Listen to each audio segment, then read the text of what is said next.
All right, everyone. We are back here at rehearsal. I've got Trevor Bailey with me here. Trevor, how you doing, man? I'm doing great, living the dream. Nice to see you again, Stephen.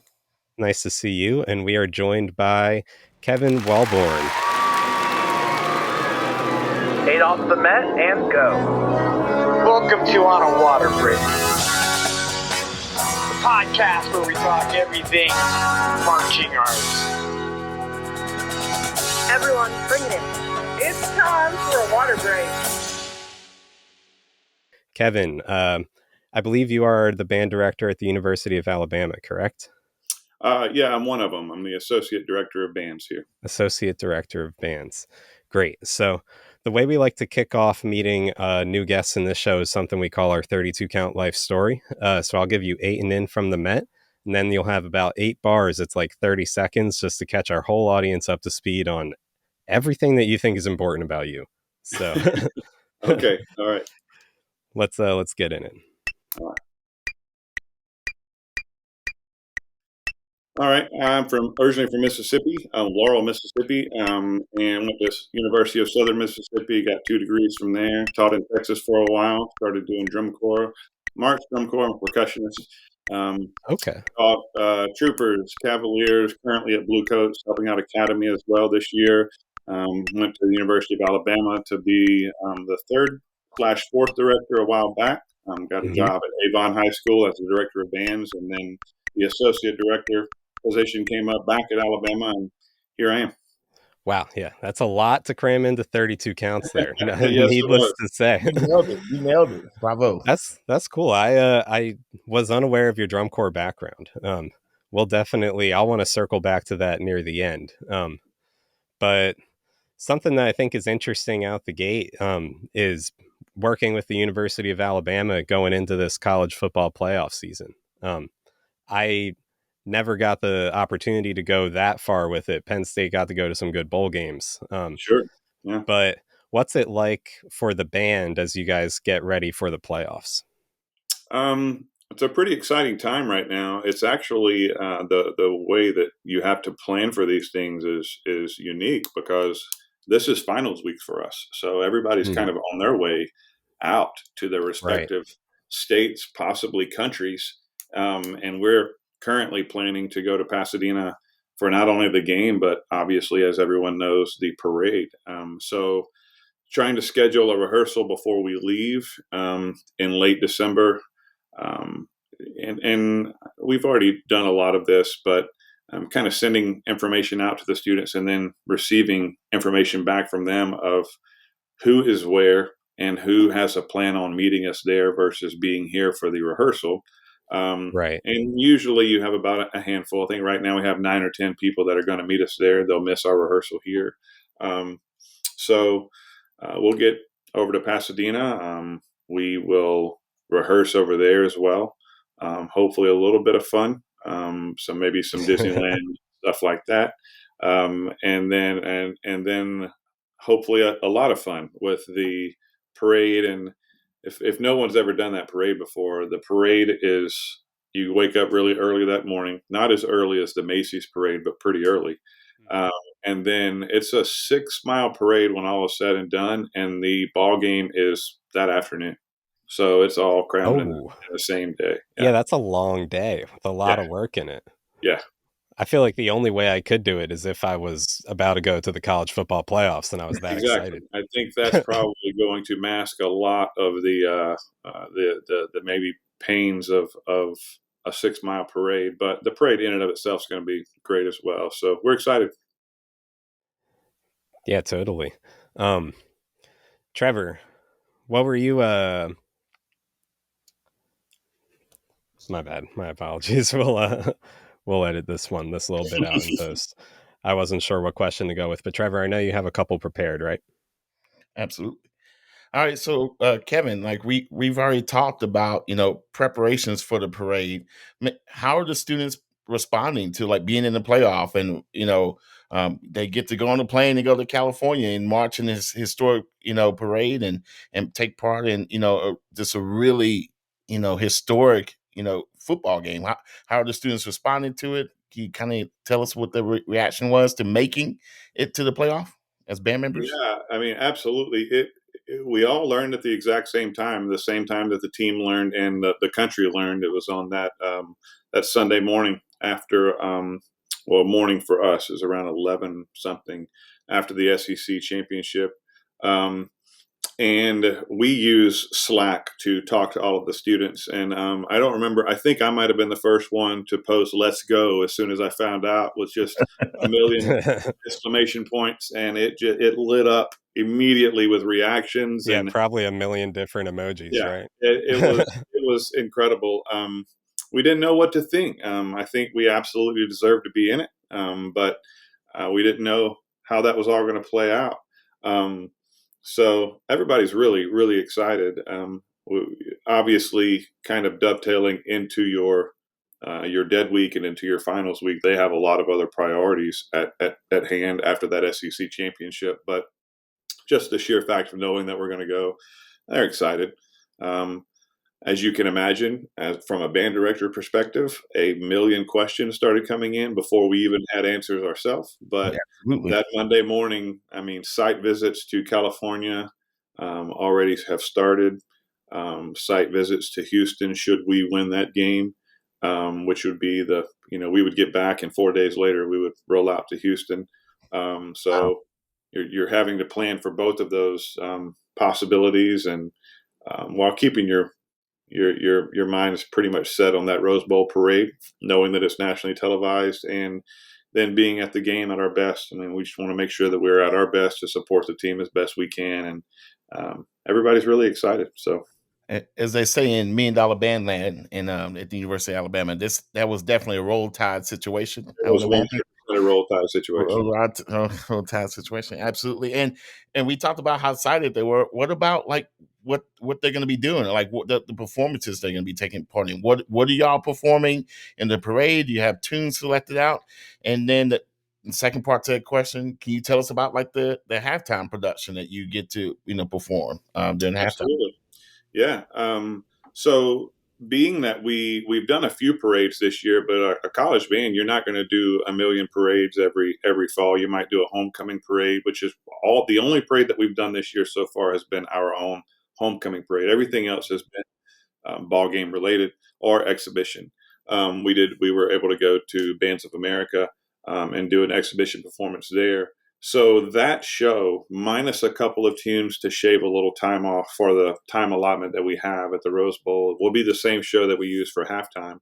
That show, it's kind of just a radio show. It's Roll Tide Radio.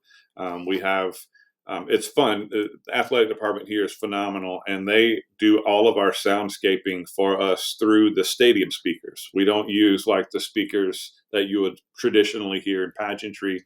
They'll throw all of our sounds that we put within the show, and we have people up there, and we have people on the bottom with walkies that are timing that to make sure it still works.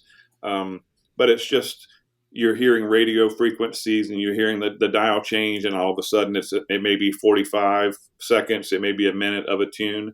Everything from you might have Billie Jean, you might have Post Malone, Something Real, you might have Friends in Low Places, and just different things like that. It's a lot of fun, but it's a show that was originally full of about 12 different tunes, and this one will be about 8 or 9.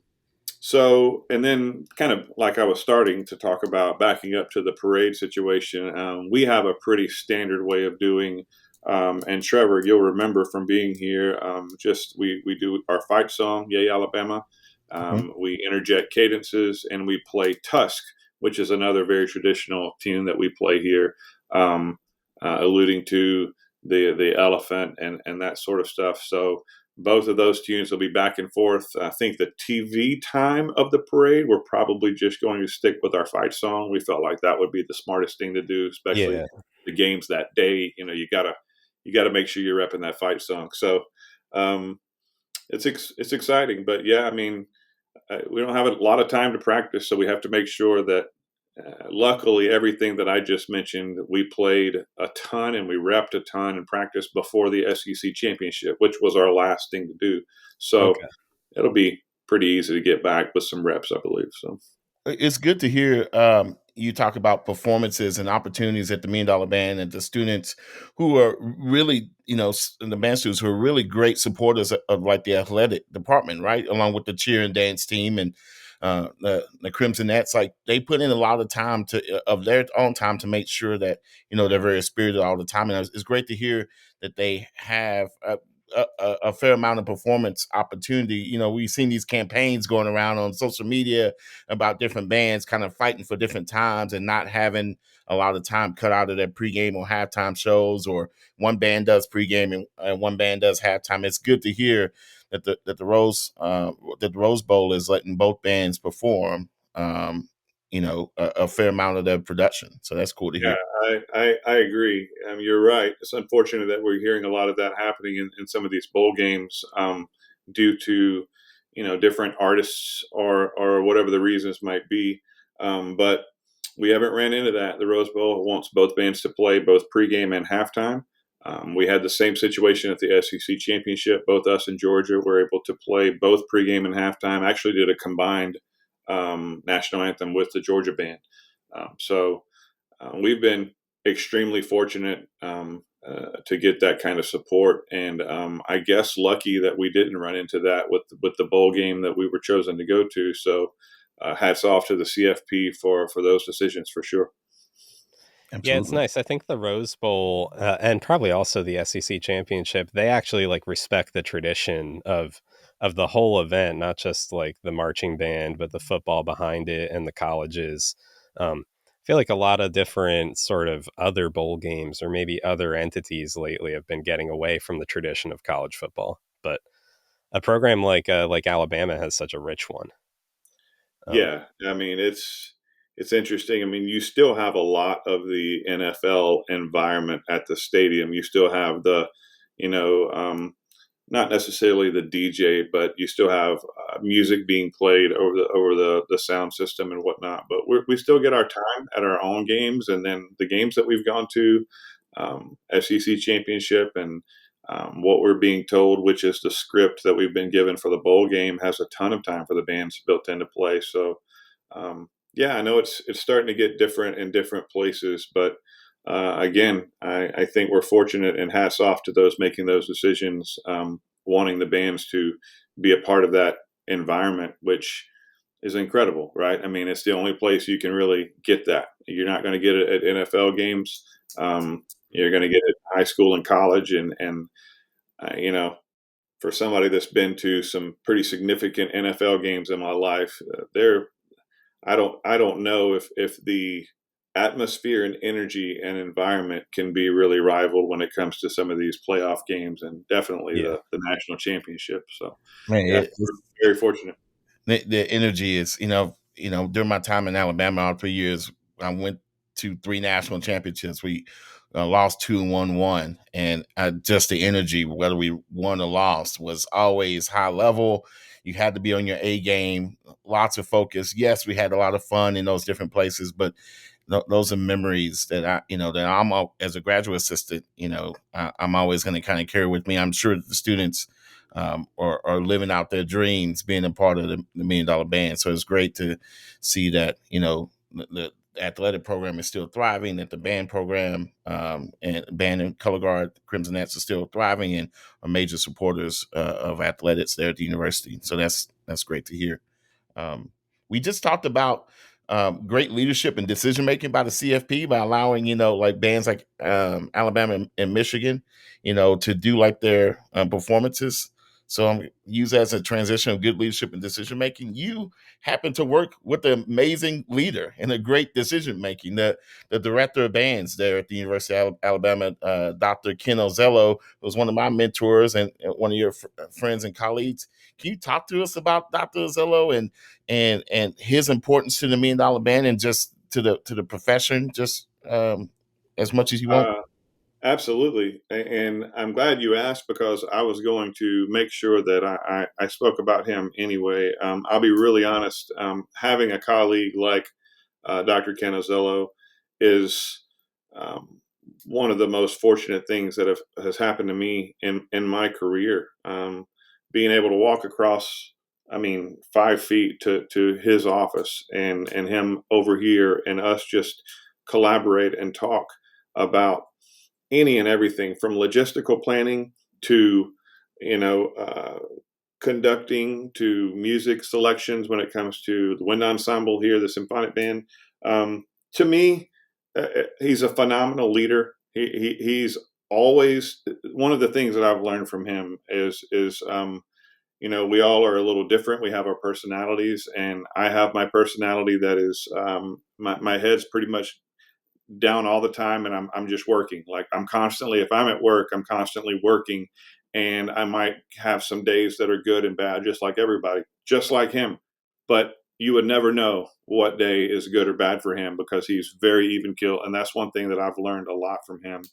But to me, I would say the thing that I wish everybody understood about that gentleman is every bit of drill that you still see from the Alabama $1 Million Band. And people are constantly saying, like, wow, you guys are playing some tempos that are outrageous for a multi-show per season band.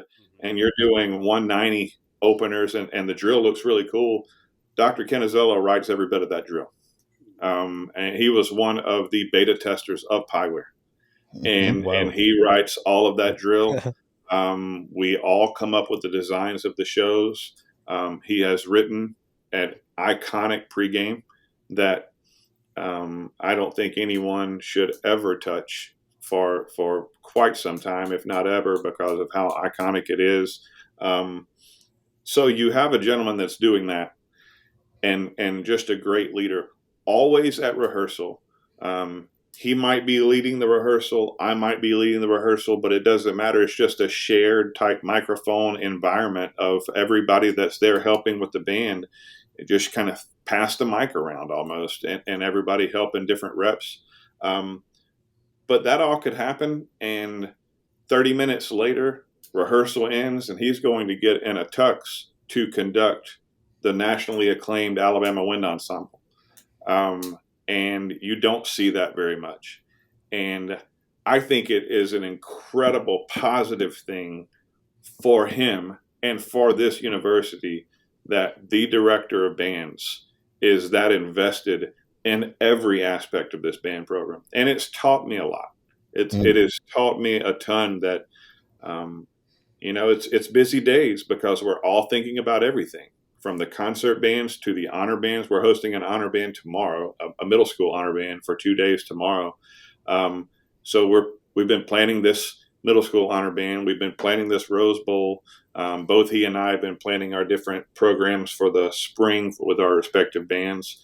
But still the time to, go to lunch every now and then and just talk about whatever and catch up on life and those sorts of things. So, I've learned a tremendous amount from that man, and I hope to continue to learn more for as long as we can. But it's pretty incredible, and it's pretty unique, I think, when you start looking at other bands of this size and institutions of this size. It's a very unique situation, and we're incredibly fortunate.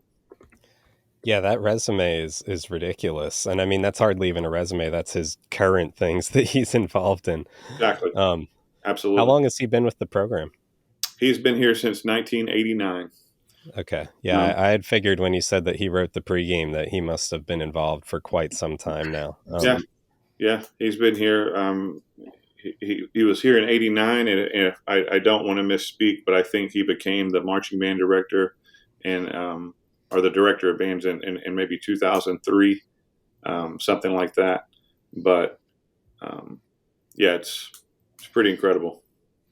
Yeah, that's absolutely incredible. Hats off to him. So it's obviously a long season for a school like Alabama. You guys always have deep playoff ambitions.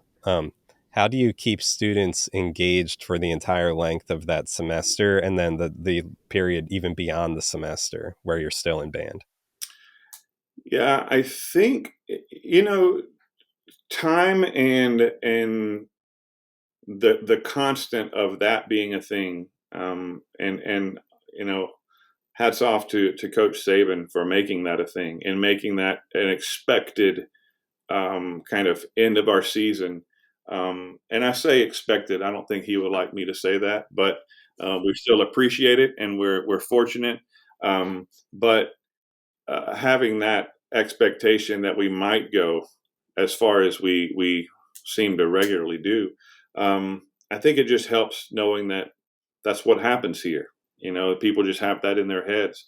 However, I would say from a specific band standpoint, trying our best to program shows, to me, I want the hardest thing for us when it comes to programming a show to be the double-sided of, we've got to make this to where it's a football friendly show, football crowd friendly show.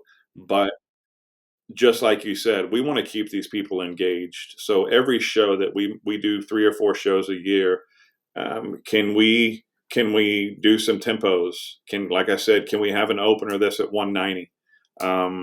Can we have a ballad that might be at 90 to 100, but we put a ton of body inside of that, to where, if you're in pageantry, you're constantly thinking about the multiple disciplinary, juxtaposition of music versus visual and the vocab and that sort of stuff. And that's exactly what we're trying to give these members. We want them to have something that, I always say, if it works perfectly in the first rehearsal, it was way too easy. It was way too easy. But trying to make sure that we challenge them enough, but also hit the other side of that coin when it comes to the football crowd really, really enjoying it and loving it. And so far, I think we've done a really good job with that. But I think that helps a lot. It's just trying to make sure that they're challenged, trying to rehearse the exact same way all of the time and us be as consistent as possible. It's interesting when people come here from friends from drum corps or BOA, and they'll come to a game. I don't know of a soul that can't come here and said something to us like, wow, like I would have never guessed that rehearsals were that locked down. And it's not that we're mean or anything like that, but that rehearsal was as efficient as any I've been to. And it's really cool to hear that, because I think there's such a difference in collegiate bands when it comes to how that rehearsal atmosphere, either progresses throughout the season, might be just in general, but it's really fun. It's fun to constantly, we're currently thinking about next year right now and thinking about, okay, well, what else could we do both musically and visually, and getting that audience interaction almost and participation inside of the show is I think that those design elements kind of help the students, maintain their drive throughout the season. I also think you would be silly not to maintain your drive when you're on the campus of the University of Alabama and the football team's right over there practicing every day. Like, come on. Right. There's a standard see that's the being guys, maintained. we see the press conferences. We see how locked in they are. I think it would be silly not to at least take some of that and apply it to your own self, on maybe some of those bad days that you're having, or whatever. So it's an interesting time. It's a unique time around here, and it has been for quite some time now. And again, I think we're incredibly fortunate, and we need to learn from it so that, everything comes and goes in waves, but you can learn from something and be as consistent as possible with what you learn from. So hopefully that's the case. Nice. I love that answer.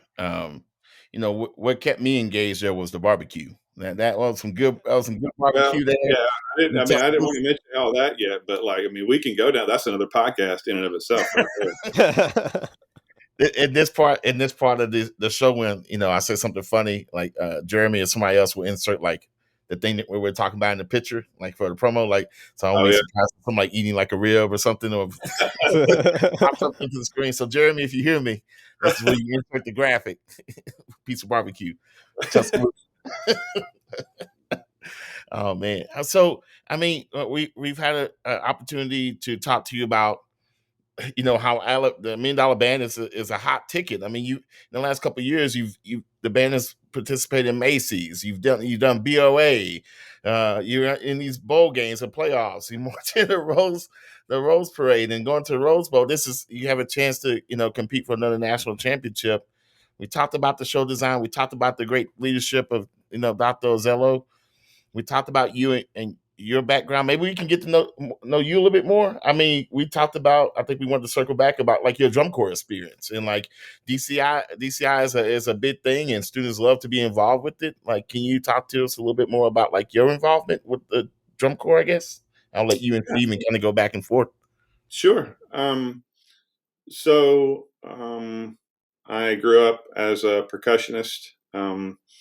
And it's funny, I think 20 years ago, if you would have asked me, I was that person. If you would have asked me, like, do you want to be a band director? Absolutely not. I want to teach percussion.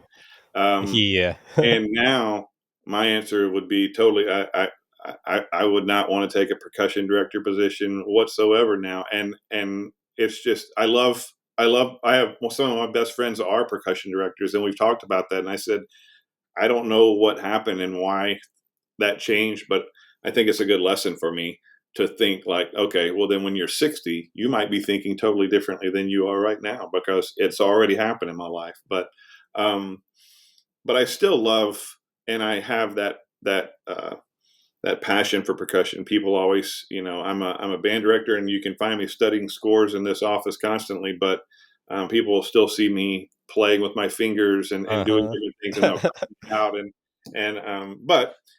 so the passion for that really started taking deep roots. I marched 99 Crown. I was a snare drummer there, and that was Paul Rennick and Sandy were there, and Jeff Queen was the snare tech. That was my first year. I was 19. And I was at Southern Miss. And at that time, the Southern Miss drum line, I think we had 12 to 15 people that were in top 12 drum corps at that point. Oddly, it's one of I say oddly, Dr. John Wooten at Southern Miss really helped push that culture. So I did that. Auditioned for the 2001, which is my age out year. So kind of fast forward now. 2001 auditioned for Vanguard. And that's where I aged out in 01. I was a rook out at Vanguard as a snare drummer. Was with Jim Casella was writing, Jeff Huffman, snare tech, David Reeves, battery tech, and around those guys. And, thinking about the people that I marched with and how influential they are today. The people that I just mentioned, but Carl Lepler, Dustin Schletzer, Jim Ragsdale, Brian Perez. It goes on and on. There's just so many people in the horn line as well, and in the color guard and on that design team. Oddly enough, one of my best friends and mentors to this day is Dean Westman, who I have now worked with before, and we still text almost weekly, if not more. But he was the brass arranger that year.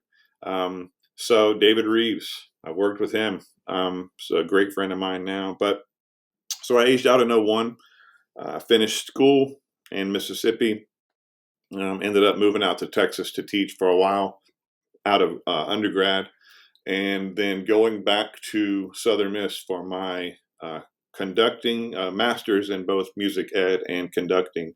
But my assistantship was to teach the drum line there. But I was asked to help out at Troopers. That was the summer of 07. And if you back up from that, the summer in 04 and 05, I helped out with a little group that's now they're coming back. But I say a little group. Some pretty amazing people were in that group as well. But I helped out with Memphis Sound in the summer of 04 and 05. I was 24 and 25, so I was just kind of running around with the battery and maybe doing a little ensemble here and there. Funny story about that. I'm sure he might or might not ever hear this, but there used to be a kid in the hallway constantly playing on a drum pad, and to the point where some people would even kind of be making fun of it, like, will he ever stop? And that was 04 Memphis Sound, and that turned out to be Drew Guy, who was a phenomenal snare drummer that in the activity. Wow. But so 07 '08 on the Troopers percussion staff.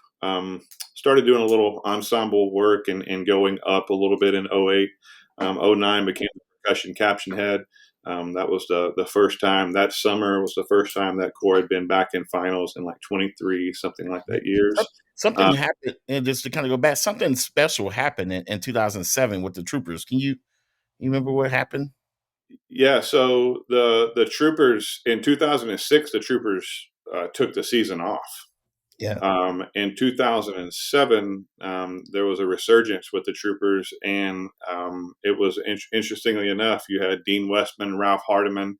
Those people were around, kind of heading up that drum corps, and that's the team I had. And Trevor, I don't know if that's exactly what you were hinting at. Yeah, absolutely. I wasn't talking about us becoming best friends. I was talking about the resurgence of the drum corps. Also, when I met Trevor Bailey, which Hey, he actually saved my life that year too. Yeah, we're talking about a podcast in and of itself, right there. Anyway, so bonus coverage. Became caption head, and I was percussion caption head, and just helping run the ensemble 9, 10, 11, and 12. And then went to Clinton High School. In 2009, I was a percussion director at Clinton High School in Clinton, Mississippi. They had never done really indoor anything, so we started indoor percussion. Ended up in 2013, that group got second in A class in Dayton. In 2014, they won open class in Dayton, and then 2015 they were world class finalists. So it was fun watching that progression of the three different classes on those finalist nights, and then having those accolades. And right after that, a friend of mine, Joe Hobbs, asked if I wanted to help out with the Cavaliers in 16. So between 16 and 18, helped out at Cavaliers. Just kind of tag teaming with Joe on and off the road. He was the percussion caption head at the time. So that was a ton of fun, and learned even more then, because I was around some people that I hadn't really taught with or befriended. I might have known them, but learned a ton from that staff. And then as of last year and this year, on the kind of ensemble team with Bluecoats, Ryan Kilgore heads that up, and so small team of us that help run the ensemble. And then about to do some stuff and jumping on board with Academy, being an ensemble. They're kind of starting that same idea, a little group of people that are helping just run the ensemble and have that in mind for the summer, but consulting with that as well. So, it's something that, the older I get, the more I love being on a podium, and I love studying scores, and I love doing that. But I hope that I never get tired of wanting to be around the pageantry that is drum corps, and what I learned from that.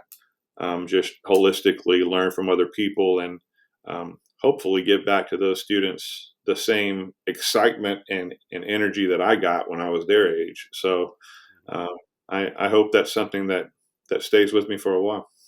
Man, I love that. Like you climbed the ladder as a performer, as a instructor, as a consultant, ensemble specialist, and then you make sure that other students have the opportunity behind you.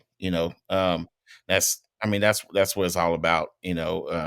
And those groups were lucky to have you, and the Bluecoats are lucky to have someone in the academy, are lucky to have someone of your talents. And man, it's great to have you in the activity. I love what the Bluecoats are doing, and I think more drum corps need like the ensemble specialist people like in the room, talking about what works and what doesn't work, and what the members need to be focusing on in regards to the musical book. And I'm just glad that that's a thing now, and I'm glad that you're involved with it. So yeah, it's fun. Yeah.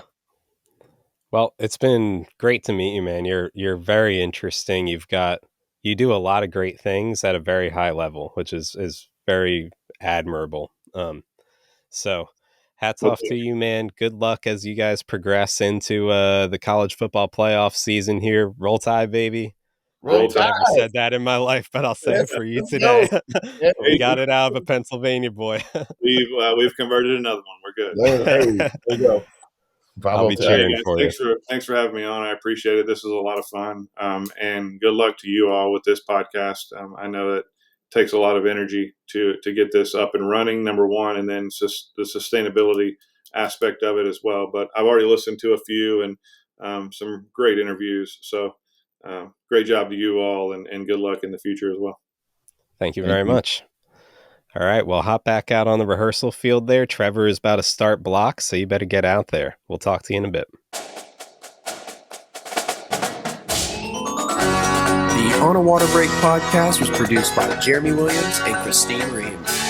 The intro and outro music was produced by Josh Lyda. To learn more, visit lydamusic.com. And until next time, thanks for tuning in.